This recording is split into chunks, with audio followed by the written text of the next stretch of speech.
que en un sentido el ser llamados a servir al Señor nos va a exponer a un tipo de sufrimientos que, por ejemplo, la persona del mundo no tiene. Cuando nosotros queremos servir a Dios, vamos a tener la oposición del maligno, y la Biblia nos advierte que Él es nuestro enemigo. Vamos a tener la oposición de un mundo, de un sistema, de una manera de pensar que tiene una cultura totalmente contraria a Dios en las Escrituras. Entonces, querer ir en contra de esa realidad y denunciar aún esa realidad hace que nosotros seamos objetos de muchas tribulaciones, de muchos sufrimientos, de muchas persecuciones, de mucha crítica, y pues además el sufrimiento que tenemos con nuestra propia carne, que ya es una gran debilidad. Entonces el sufrimiento no es algo de lo cual el Señor nos exime como cristianos. La Biblia habla mucho del sufrimiento como cristianos, pero también debemos saber que si somos llamados al ministerio, seguramente vamos a tener que sufrir más. Yo recuerdo mucho un día que fui a una conferencia que dio el hermano Armando Alducin aquí en Bogotá, y yo recuerdo una frase que él dijo que para mí eso fue el resumen de lo que él dijo. Y él decía: al que no le gusta la candela, no se acerca a la cocina, dando a entender que el ministerio tiene una presión, un sufrimiento y un precio a pagar que los cristianos que se envuelven en él deben ser conscientes. Y es bueno que nosotros se lo digamos a todas las personas que quieren servir al Señor.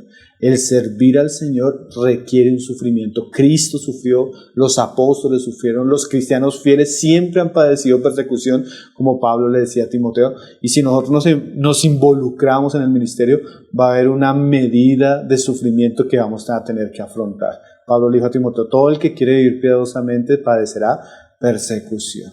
Y a veces nosotros somos como muy idealistas, ¿no? Llegamos al ministerio y creemos que todo es amor, que todo es gloria, que todo es gracia, que todo es servir, pero hay una parte que nosotros debemos conocer, y el ministerio va a tener críticas, va a tener oposición, va a tener sufrimiento familiar, sufrimiento económico, sufrimiento de salud y una serie de circunstancias que son necesarias para servir al Señor, que nos quebrantan, que nos hacen más humildes, que nos hacen más dependientes de Dios, que nos libran del orgullo y que tratan nuestro hombre exterior para que la vida del Espíritu también fluya de una manera más poderosa y más viva. Entonces, todo aquel que quiere servir al Señor, el Señor no le promete, como dice falsamente el Evangelio de la prosperidad, de que Dios te va a enriquecer, Dios te va a bendecir. No, eso no lo promete las Escrituras. Dios nos promete la gloria, pero dice Pablo acá: sí, sufrimos aquí con Él. Qué tremendo, Pablo, qué diferencia con lo que es este Evangelio de la prosperidad, estos círculos que hablábamos al principio, que a veces son como sectas que rayan en la herejía, y ese falso mensaje de que si vienes a servir a Dios va a ser como una vida glamurosa, una vida llena de éxito, rodeada a veces algunos hasta de guardaespaldas, con sus jets privados, una mentira que muchos transmiten a la nueva generación que está llamada al ministerio, y los envuelven en esto y los alejan. Porque, por ejemplo, yo escuché el otro día una frase que es bien importante. Muchos dicen que si el apóstol Pablo, si su éxito ministerial se mira por su éxito, porque fue próspero, porque tenía muchas casas, muchos bienes materiales, entonces Dios lo odiaba. Dios lo odiaba porque él no tuvo nada de eso, tuvo sufrimientos, naufragios, persecuciones adentro de la iglesia, persecuciones de los enemigos del evangelio, persecuciones de los judaizantes, cárceles, ser apedreado hasta morir por Cristo. Es que yo pienso que es un terrible desconocimiento de las Escrituras. No me recuerdo el predicador estadounidense que estaba escuchando, y él hacía un panorama del Nuevo Testamento, y él mostraba cómo todos los libros del Nuevo Testamento hablan de sufrimiento. No hay ningún libro del Nuevo Testamento que no hable del sufrir por la causa del Señor.